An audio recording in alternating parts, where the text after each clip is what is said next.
ഈശോയ്ക്കും പരിശുദ്ധ അമ്മയ്ക്കും 1000 നന്ദി. എൻ്റെ പേര് അൽഫോൻസ ജെയിംസ്. ഞാൻ ബഹ്റൈനിൽ നിന്ന് വരുന്നു. ഇത് ഈ അൾത്താരയിലുള്ള എൻ്റെ 3ാമത്തെ സാക്ഷ്യമാണ്. ഞാൻ ആദ്യമായി ഉടമ്പടി എടുത്തത് മാർച്ച് 4, 2023 ആണ്. ഇന്നത്തെ എൻ്റെ 2 അനുഭവങ്ങളും ഞാൻ ഉടമ്പടിയിൽ വെച്ച ഒരു നിയോഗത്തിൽപ്പെട്ടതല്ല. പരിശുദ്ധ അമ്മ, ആ സമയത്തിൻ്റെ മേൽ അധികാരമുള്ള അമ്മ എൻ്റെ ജീവിതത്തിൽ ആ പ്രതിസന്ധി ഘട്ടങ്ങളിൽ നൽകിയ അനുഗ്രഹങ്ങളാണ്. ആദ്യമായി ഞാൻ ബഹ്റൈനിലെ നേഴ്സായിട്ടാണ് വർക്ക് ചെയ്യുന്നത്. അവിടെ കോൺട്രാക്റ്റ് 2024 ഓഗസ്റ്റ് 19 എൻ്റെ റിന്യൂ ആയത്. 2 ഇയേഴ്സ് കോൺട്രാക്റ്റാണ്. അങ്ങനെ കോൺട്രാക്റ്റ് റിന്യൂ ആയതിന് ശേഷം അവിടെ അവരുടെ അക്കോമഡേഷൻ അലവൻസ് അവർ ആഡ് ചെയ്തു. അവർ ഹോസ്പിറ്റൽ അക്കോമഡേഷൻ സ്റ്റോപ്പ് ചെയ്തു. അപ്പോൾ അക്കോമഡേഷൻ അലവൻസ് ആഡ് ചെയ്തു. അത് സെപ്റ്റംബർ 1, 2024 തൊട്ടാണ് അവർ കൊടുക്കാൻ തുടങ്ങിയത്. അപ്പോൾ ഞാൻ ഓൾറെഡി 10 days ബിഫോർ എൻ്റെ കോൺട്രാക്റ്റ് റിന്യൂ ചെയ്തതിനാൽ അവരെനിക്കിത് തരാൻ കഴിയില്ലെന്ന് പറഞ്ഞു. ഞാൻ മാനേജർ വഴിയും അഡോൺ വഴിയൊക്കെ സംസാരിച്ചു. എന്നെപ്പോലെ 1-2 പേര് ഇതേപോലെ ഇഷ്യൂസ് ഉണ്ടായിരുന്നു. ബാക്കിയുള്ളവരൊക്കെ സെപ്റ്റംബർ മന്തിലുള്ളവരും അങ്ങനെ കുറേ ആൾക്കാർ ഈ ഇഷ്യൂസിൽ പെട്ടവരുണ്ടായിരുന്നു. അങ്ങനെ സംസാരിച്ചു. ഓൺലി 10 days അല്ലേ ഉള്ളൂ. ബട്ട് അവർ BDF ഹോസ്പിറ്റലാണ്.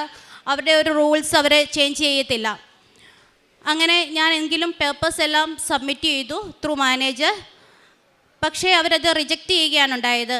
രണ്ടാമതും ഞാൻ എൻ്റെ പേപ്പറും കൂടെ വേറെ 2 പേരുടെ പേപ്പറും കൂടെ ചേർത്ത് വാങ്ങിച്ച എല്ലാ പേപ്പേഴ്സും ഉടമ്പടി തൈലവും ഉടമ്പടി ഉപ്പും ആ കവറിനുള്ളിൽ ഇട്ടിട്ട് ഞാൻ മാനേജർ ത്രൂ അത് സബ്മിറ്റ് ചെയ്തു.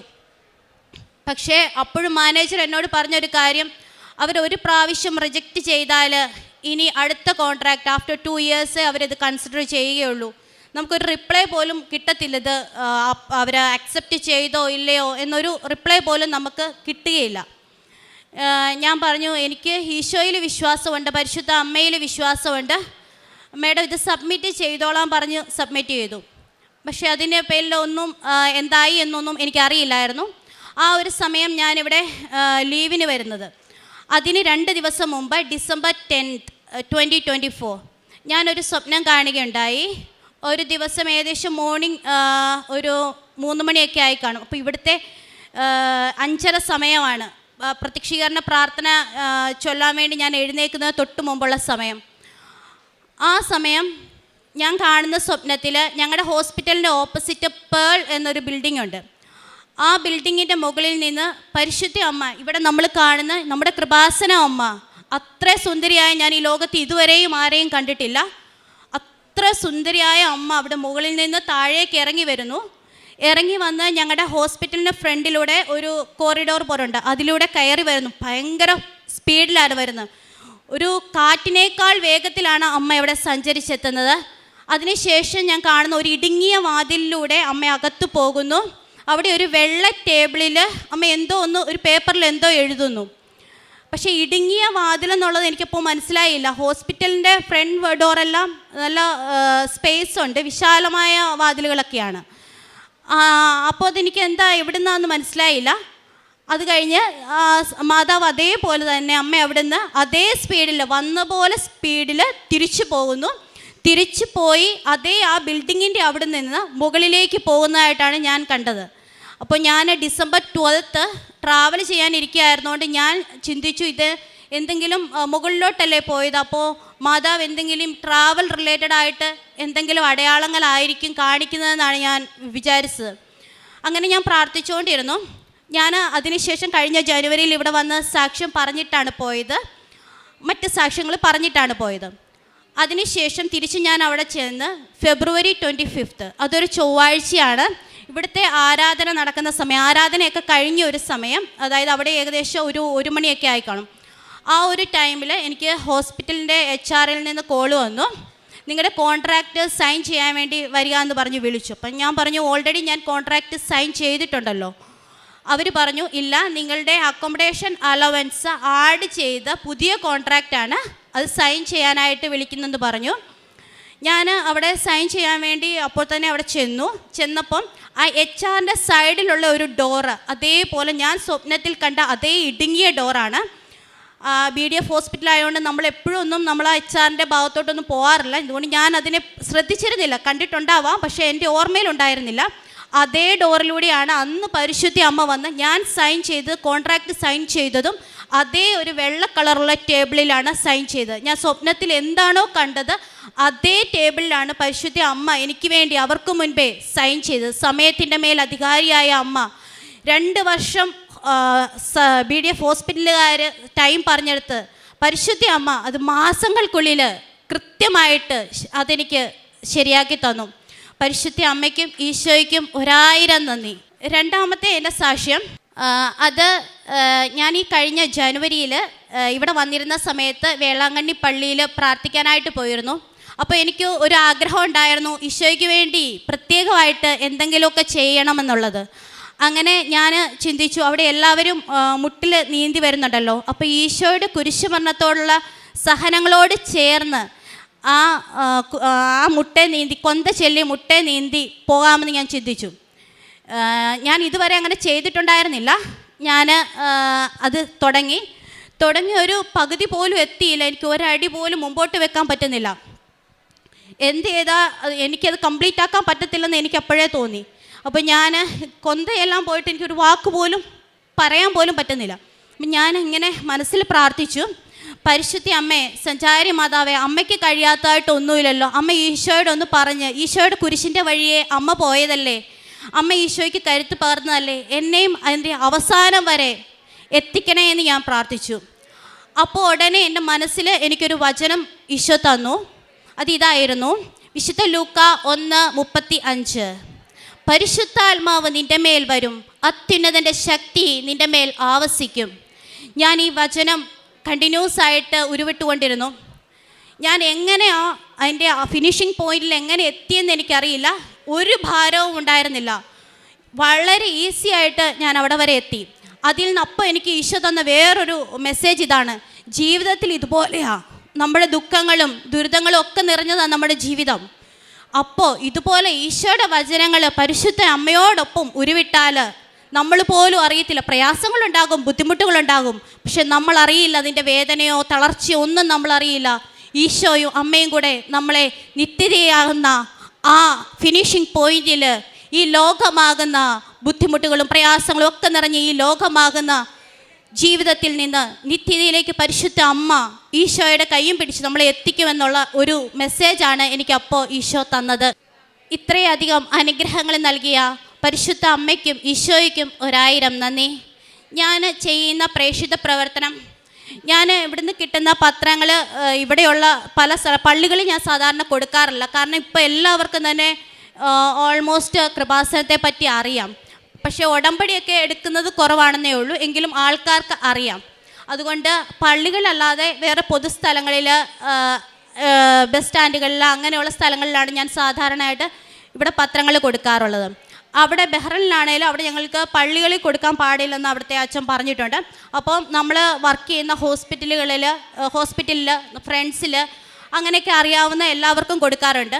പിന്നെ വേറെ ഇപ്പം നമ്മുടെ ഇന്ത്യൻസ് മലയാളികളല്ലാതെ ഇന്ത്യൻസ്, ഫിലിപ്പീൻസ് അങ്ങനെയുള്ളവർക്കെല്ലാം ഇതിനെപ്പറ്റി പറഞ്ഞു കൊടുക്കാറുണ്ട്. ജെറമിയ പ്രവാചകന്റെ പുസ്തകത്തിൽ നിന്ന് 1-ാം അധ്യായം 8-ാം തിരുവചനം. നീ അവരെ ഭയപ്പെടേണ്ട, നിന്റെ രക്ഷയ്ക്ക് നിന്നോടുകൂടെ ഞാനുണ്ട്, കർത്താവാണിത് പറയുന്നത്. അനന്തരം കർത്താവ് കൈനീട്ടി എൻ്റെ അധരത്തിൽ സ്പർശിച്ചുകൊണ്ട് അരുളി ചെയ്തു, ഇതാ എൻ്റെ വചനങ്ങൾ നിന്റെ നാവിൽ ഞാൻ നിക്ഷേപിച്ചിരിക്കുന്നു. അൽഫോൻസ ജെയിംസ് എന്ന ഈ സഹോദരി വളരെ ശക്തമായ ഈശോയെ സ്നേഹിക്കുന്നു, പരിശുദ്ധ അമ്മ എനിക്ക് വേണ്ടി മാധ്യസ്ഥം അപേക്ഷിക്കുന്നു എന്നുള്ള വലിയ തീക്ഷ്ണതയോടുകൂടി ഏറ്റുപറഞ്ഞ ഒരു സാക്ഷ്യമാണ് നമ്മുടെ മുമ്പിൽ പങ്കുവച്ചത്. പരിശുദ്ധ അമ്മ, സമയച്ചുരുക്കത്തിൻ്റെ അമ്മ, അവരുടെ ജീവിതഭാരം ലഘൂകരിച്ചു കൊടുത്ത ഒരു വലിയ സാക്ഷ്യമാണിത്. ബഹ്റിൻ വർക്ക് ചെയ്യുന്ന ഈ മകൾക്ക് അവരുടെ അക്കോമഡേഷൻ അലവൻസ് ഫ്രീസ് ചെയ്ത ഒരു സമയത്തിൽ വളരെ സങ്കടപ്പെട്ടുകൊണ്ടാണ് ഈ മകൾ ഇവിടെ വന്ന് ഉടമ്പടി എടുത്ത് പ്രാർത്ഥിക്കുന്നത്. സമയച്ചുരുക്കത്തിൻ്റെ അമ്മ അധികാരത്തോടു കൂടി ഒരു ഇടുങ്ങിയ വാതിലിലൂടെ കടന്നുപോയി അവരുടെ പേപ്പറുകൾ സൈൻ ചെയ്ത് വളരെ ശീഘ്രവേഗത്തിൽ, കാറ്റിൻ്റെ വേഗത്തിൽ പരിശുദ്ധ അമ്മ സ്വപ്നദർശനത്തിലൂടെ മകൾക്ക് മെസ്സേജ് കൊടുത്ത് കമ്മ്യൂണിക്കേറ്റ് ചെയ്ത ഒരു സാക്ഷ്യം കൂടിയാണിത്. പരിശുദ്ധ അമ്മയെ ഇന്ന് ഒരുപാട് മക്കൾ സ്വപ്നദർശനത്തിലും പ്രത്യക്ഷപ്പെട്ടുകൊണ്ടും ഒരുപാട് മക്കൾ കണ്ടിട്ടുണ്ട്. സുന്ദരിയായ ഒരമ്മ ഈ മകൾക്ക് കൊടുത്ത ഒരു വലിയ സന്ദേശമാണിത്. നിൻ്റെ കൂടെ ഞാനുണ്ട്, നിൻ്റെ കാര്യങ്ങൾ ഞാൻ ഏറ്റെടുത്തിരിക്കുന്നു. പരിശുദ്ധ അമ്മ കാറ്റിൻ്റെ വേഗതയിൽ പോകുന്നു എന്ന് പറയുമ്പോൾ പരിശുദ്ധ അമ്മയ്ക്ക് ഗബ്രിയേൽ മാലാഖ സന്ദേശം കൊടുത്തപ്പോൾ ഏലീശാമ്മയുടെ ആ ഒരു പ്രായമായ അവസ്ഥയിൽ അവരെ സഹായിക്കാനായി പരിശുദ്ധ അമ്മ, ഞാനും പ്രഗ്നൻ്റ് ആണല്ലോ, ഞാൻ സാവധാനത്തിൽ നടക്കണമല്ലോ എന്നൊന്നും ചിന്തിച്ചുകൊണ്ടല്ല അമ്മ നടന്നത്. വചനം പറയുന്നത് അവൾ അതിശീഘ്രം അവിടേക്ക് സഹായിക്കാനായി പോയെന്നാണ് പറയുന്നത്. നമ്മുടെ ഈ 3 മാസക്കാലത്തെ ഉടമ്പടി ജീവിതം അങ്ങനെ തന്നെയാണ്. അതിശീഘ്രം ചെയ്തു തീർക്കേണ്ട ഒരുപാട് കാര്യങ്ങളുണ്ട്. അതുകൊണ്ടാണ് പരിശുദ്ധ അമ്മ വളരെ പെട്ടെന്ന് തന്നെ നമ്മുടെ കാര്യങ്ങൾക്കായി സൈൻ ചെയ്ത് ഈശോയ്ക്ക് നമുക്ക് വേണ്ടി മാധ്യസ്ഥം അപേക്ഷിച്ചുകൊണ്ട് നമ്മുടെ കാര്യസാധ്യതകൾ നമുക്ക് നേടിത്തരുന്നത്. നമ്മുടെ വിശുദ്ധി എത്രമാത്രം ഉന്നതമാണോ, നമ്മുടെ ആസ്തി എത്രമാത്രം വലുതാണോ, അത്രയും പെട്ടെന്നായിരിക്കും നമ്മുടെ നിയോഗങ്ങളുടെ പ്രാപ്തി എന്ന് നമുക്ക് മനസ്സിലാക്കാം. ബഹുമാനപ്പെട്ട ജോസഫ് അച്ഛൻ നമ്മെ എപ്പോഴും ഓർമ്മിപ്പിക്കാറുണ്ട്, നിങ്ങളുടെ ഉടമ്പടി പെട്രോൾ കത്തുന്നത് പോലെ കത്തണമെങ്കിൽ ഒരൊറ്റ വരി പ്രാർത്ഥനയെ ചെല്ലാവൂ, അത് എന്നെ പ്രത്യക്ഷീകരണത്തിൻ്റെ സാക്ഷിയാക്കണമേ എന്നുള്ള ഒരൊറ്റ വരി പ്രാർത്ഥനയാണ്. ആ പ്രാർത്ഥന ചെല്ലുമ്പോഴാണ് നമുക്ക് വളരെ പെട്ടെന്ന് ഈശോയെ നമുക്ക് ആശ്ലേഷിക്കാൻ സാധിക്കുന്നതായി തോന്നുന്നത്. ഈ മകൾ വിശേഷവിധിയായി ഈശോയെ സ്നേഹിക്കണമെന്നുള്ള വലിയ ആർദ്രമായ സ്നേഹത്തോടുകൂടി വേളാങ്കണ്ണി പള്ളിയിൽ മുട്ടിയിൽ നീന്തുന്ന സമയത്ത് ഒരടി പോലും മുന്നോട്ട് വയ്ക്കാൻ ആകാതിരുന്ന സമയത്ത് വചനമാണ് ഈ മകൾക്ക് സ്പീഡ് നൽകിയത്. അഭിഷേകം നിറഞ്ഞു കഴിഞ്ഞപ്പോൾ, പരിശുദ്ധാത്മാവ് നിറഞ്ഞു കഴിഞ്ഞപ്പോൾ വളരെ പെട്ടെന്ന് ആ തളർച്ചയിൽ നിന്ന്, ആ പ്രലോഭനത്തിൽ നിന്ന് മറികടക്കുവാൻ ഈ മകൾക്ക് സഹായിച്ചു എന്ന് ഏറ്റുപറയുകയുണ്ടായി. നമുക്കറിയാം, നാം പാഷൻ ഓഫ് ക്രൈസ്റ്റ് എന്ന ഫിലിം കാണുമ്പോൾ നമുക്ക് മനസ്സിലാകും, ഈശോ തളർന്നു വീഴുന്ന അവസരങ്ങളിലെല്ലാം, പിശാചിൻ്റെ ആ പ്രലോഭനങ്ങളുടെ സമയത്തെല്ലാം പരിശുദ്ധ അമ്മ മുന്നോട്ട് നടക്കുന്നുണ്ട്. നമുക്ക് പൈശാചിക ബന്ധനങ്ങളോ പ്രലോഭനങ്ങളോ ഉണ്ടാകാതിരിക്കാൻ പരിശുദ്ധ അമ്മ നമുക്ക് മുൻപേ നടക്കുന്നതായി നമുക്കെപ്പോഴും അനുഭവപ്പെടുന്നത് ഉടമ്പടി ജീവിതത്തിൽ നാം വിശ്വസ്തരാകുമ്പോഴാണ്. നമുക്കെപ്പോഴും ഉടമ്പടി ജീവിതം നിബന്ധനകൾ വിശ്വസ്തയോടെ പാലിക്കാം. ഈശോയെ സ്വീകരിക്കുമ്പോൾ അവിടുത്തെ തിരുരക്തവും തിരുശരീരവും നമ്മുടെ ശരീരത്തിൽ അലിഞ്ഞു ചേർന്ന് ഈശോയെ മറ്റുള്ളവർക്ക് കൊടുക്കാൻ മാത്രം നമ്മുടെ വിശ്വസ്തതയും നമ്മുടെ വിശ്വാസ ജീവിതത്തെ പ്രഖ്യാപനം ചെയ്യുവാനുള്ള വലിയ പ്രാപ്തിക്കും വേണ്ടി നമുക്ക് പ്രാർത്ഥിക്കാം. അൽഫോൻസ പറയുന്നത്, നമ്മളെ ഈശോ നിത്യതയിലേക്ക് ക്ഷണിക്കുന്നു. എനിക്ക് അവിടേക്ക് നടക്കണമെന്നുള്ളൊരു വലിയ തീക്ഷ്ണമായ പ്രാർത്ഥനയാണ്. ഉടമ്പടി 2 or 3 തവണ പുതുക്കി കഴിയുമ്പോൾ എല്ലാ മക്കളും പ്രാർത്ഥിക്കുന്നത് പോലെ ഇന്ന് അൽഫോൻസയും പ്രാർത്ഥിക്കുകയാണ്. ഈശോയെ ലഭിക്കുക എന്നുള്ളതാണ് നമ്മുടെ വയലിൽ ഒളിച്ചു വെച്ച നിധി. നമുക്ക് ഈശോയ്ക്കും പരിശുദ്ധ അമ്മയ്ക്കും നന്ദി പറഞ്ഞുകൊണ്ട് അൽഫോൻസയ്ക്കും കുടുംബത്തിനും ലഭിച്ച എല്ലാ അനുഗ്രഹങ്ങൾക്കും നല്ലൊരു കയ്യടി നൽകി സാക്ഷ്യം നമുക്ക് സമർപ്പിക്കാം. അത്യപൂർവ ദൈവാനുഭവങ്ങൾ ഇനി നിങ്ങൾക്കും സ്വന്തം. ഈ യൂട്യൂബ് ചാനൽ ഇതുവരെ സബ്സ്ക്രൈബ് ചെയ്തിട്ടില്ലെങ്കിൽ ഇപ്പോൾ തന്നെ സബ്സ്ക്രൈബ് ചെയ്യുക. ഈ വീഡിയോ ഇപ്പോൾ തന്നെ നിങ്ങളുടെ സുഹൃത്തുക്കൾക്ക് ഷെയർ ചെയ്തുകൊണ്ട് കർത്താവിൻ്റെ പ്രേക്ഷിതരാകുക.